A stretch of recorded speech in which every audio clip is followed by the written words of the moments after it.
Entrevista. Enquanto o país lamenta os mortos da tragédia em Petrópolis, na região serrana do Rio de Janeiro, o desafio agora é a ajuda aos desabrigados e o que fazer para evitar novas vítimas. Vamos conversar sobre a tragédia em Petrópolis com o senador Carlos Portinho, do PL do Rio de Janeiro. Senador Carlos Portinho, bom dia para o senhor e também a nossa solidariedade aos nossos irmãos do Rio de Janeiro com essa tragédia em Petrópolis. Bom dia, Adriano, e realmente nossos sentimentos a todas as famílias que passam momentos muito difíceis, mais uma vez em Petrópolis. Senador, qual é a situação agora em Petrópolis? Eu sei que o senhor está ligado, na situação em Petrópolis lá, em relação a esse assunto, essa tragédia. Qual é a situação agora em Petrópolis e como está a ajuda aos desabrigados e para que a cidade possa começar a tentar voltar a uma certa normalidade? De positivo, a união do governo federal, do governo do estado e da prefeitura de Petrópolis. Imediatamente eu estava acompanhando desde o início, às 5 da tarde, logo no início dessa grande tragédia, e fiz contato com o ministro Rogério Marinho, que já encaminhou ontem mesmo, ou seja, poucas horas após a tragédia, o seu secretário de Defesa Civil. O governador Cláudio Castro deslocou imediatamente com o presidente da Assembleia Legislativa, André Siciliano, e todos os secretários presentes de Estado, presentes em Petrópolis. Conversei com o prefeito Bom Tempo, que é um grande amigo de longa data. Coloquei ele em contato com a Caixa Econômica Federal. O presidente Pedro Guimarães imediatamente cancelou sua agenda no Amazonas, deve estar chegando em Petrópolis logo em breve, mas ele destacou toda a sua equipe, inclusive o caminhão da Caixa, da agência da Caixa, liberou o FGTS para as famílias atingidas por essa tragédia. E o momento agora é de a busca incessante ainda por sobreviventes, por pessoas soterradas, o bombeiro do estado, todo efetivo que foi deslocado, um efetivo muito grande pelo governador, a polícia militar presente, o trabalho das máquinas na cidade, a limpeza das ruas, de árvores e bueiros, o restabelecimento da água pela concessionária Águas do Imperador, que já começa a voltar a água em muitos bairros que foram afetados. Ainda há alguns que estão sem água.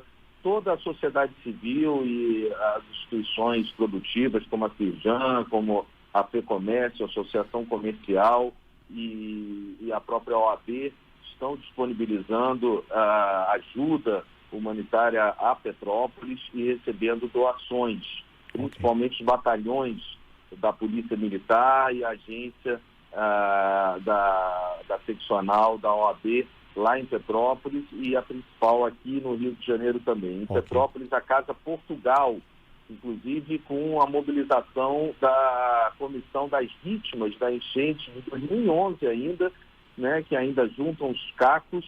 Eles estão pessoalmente, tenho falado com a associação, a comissão, e eles estão pessoalmente na Casa de Portugal, em Petrópolis, ajudando, distribuindo comida, cobertores. É um momento de grande solidariedade e que, diante de tanta tristeza, a gente tem que ver realmente essa mobilização de forma positiva. Pois é, senador, realmente, como o senhor bem falou, a prioridade agora, número 0, é a busca a sobreviventes, a ajuda às vítimas, como o senhor bem explicou, está acontecendo agora todo esse esforço. Agora, não dá para fugir do debate em relação à prevenção de novas tragédias. Inclusive, o presidente do Senado, Rodrigo Pacheco, anunciou ontem que vai propor uma mudança, uma atualização na legislação de defesa civil, exatamente para o maior investimento na prevenção. O que o senhor acha que o Congresso pode fazer no curto prazo para exatamente melhorar o arcabouço legal para que no futuro não tenhamos tragédias como essas? 2 comissões estão sendo criadas no Congresso, uma a bancada do Rio de Janeiro, uma comissão de acompanhamento dos investimentos, naturalmente, que estão sendo destinados para Petrópolis. O senador Wellington Fagundes, que tem uma experiência de uma situação semelhante que ele conduziu como senador lá no Pantanal. Ele ontem fez o pedido ao Senado, protocolou o requerimento para uma comissão externa para acompanhamento e justamente para a gente buscar avaliar e buscar também aperfeiçoar os nossos instrumentos legislativos e as ações de políticas públicas tanto para assistência social, defesa civil, como também é preciso dizer, a gente precisa no país voltar a investir em habitação social. Petrópolis foi a bola da vez mais uma vez, mas poderia ter sido qualquer cidade da região serrana do estado do Rio de Janeiro e do nosso país também, porque essas cidades em região serrana, elas convivem com grandes desafios, porque naturalmente são cidades que historicamente cresceram à beira dos rios, até pela facilidade, né, da água potável, como São José do Vale do Rio Preto, também na região serrana, Teresópolis, Friburgo, Petrópolis, Areal, né, e são cidades que, além de cortada por muitos rios, como Três Rios, que o nome já diz, que também volta e meia sofre com alagamentos, enchentes, são cidades que cresceram nas montanhas, na serra, do próprio relevo. Então, há um desafio de se buscar a realocação. É lógico que há um crescimento desordenado, que não é privilégio dessas cidades, também nas capitais a gente enxerga isso, o que é um campo para tragédia, né? Mas esse crescimento desordenado nas cidades serranas, ele tem uma particularidade que você tem a dificuldade de alocar essas famílias em outros terrenos, por planos que não existem, né? Você vai alocar de um morro para uma montanha ou para um vale, e elas continuam sujeitas e vulneráveis a essas intempéries da natureza. Então, acredito que é investimento pesado em habitação social, na verticalização, não há dúvida, aproveitamento do melhor dos espaços, né? Como já tivemos diversos programas. Eu sou sobrinho neto de Carmen Portinho, ícone da habitação social, com pedregulho aqui no Rio de Janeiro, que é justamente um edifício de habitação social de décadas atrás e que inspira muitos outros, e outros programas como Minha Casa Minha Vida e a Casa Verde Amarela, que precisa olhar prioritariamente para essas áreas de risco. Nosso entrevistado é o senador Carlos Portinho, do PL do Rio de Janeiro, está falando aqui sobre a tragédia em Petrópolis. Senador, uma última pergunta. Tem se falado também sobre os alertas de eventos climáticos, como esse temporal, que foi aí o maior, né, em volume d'água, aí, segundo os especialistas, em 90 anos, na região lá de Petrópolis. Tem se falado sobre o Centro Nacional de Monitoramento e Alertas de Desastres Naturais, o CEMADEM. O CEMADEM deu um alerta de chuva em Petrópolis para aquela tarde de terça-feira, só que o alerta, apesar de ter sido dado, não houve, claro, um alerta sobre volume d'água, não dava para prever isso, mas se houvesse um sistema talvez de sirenes, um sistema mais eficiente de deslocamento da população nessas horas, poderia-se talvez ter algumas vidas terem sido poupadas, ou muitas vidas. O que o senhor acha dessa questão de melhorar essa parte dos alertas, já que, como o senhor disse, a região serrana do Rio de Janeiro é uma região propensa a situações críticas como essas?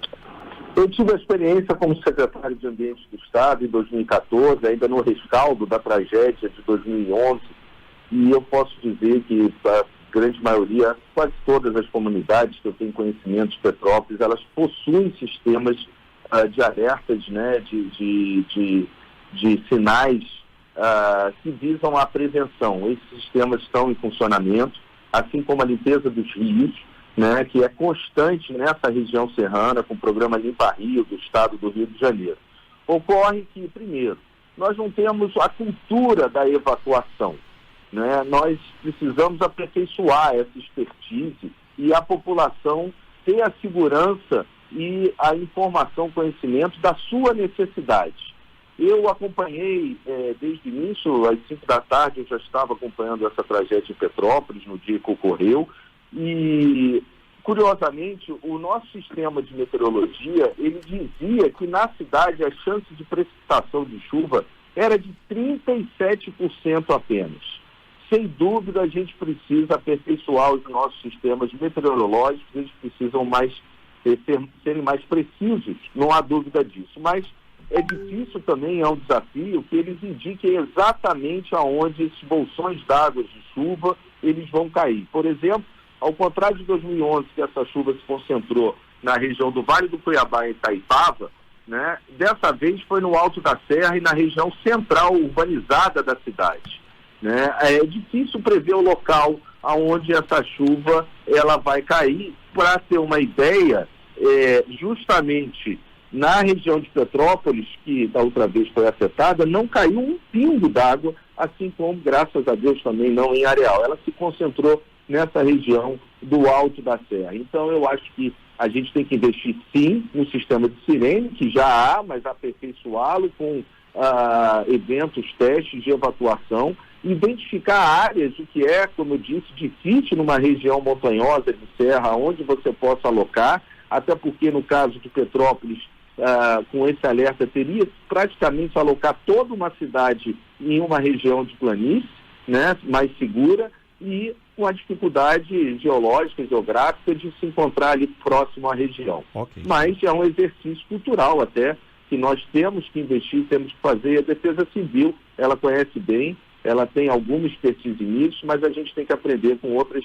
cidades que sofrem com desastres como tufões, como avalanches, né? O Japão, ele é exímio nisso, e realmente aqui no Brasil falta uma cultura e até a própria segurança da população da sua necessidade de evacuação. Senador Carlos Portinho, muito obrigado pela entrevista. Bom dia para o senhor e até uma próxima oportunidade, que tomara que seja com um assunto menos árido, menos triste.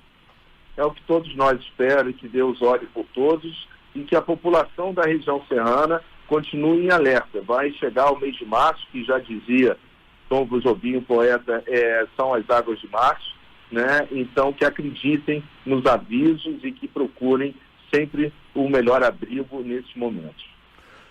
Obrigado, senador. Esse foi o senador Carlos Portinho, do PL do Rio de Janeiro.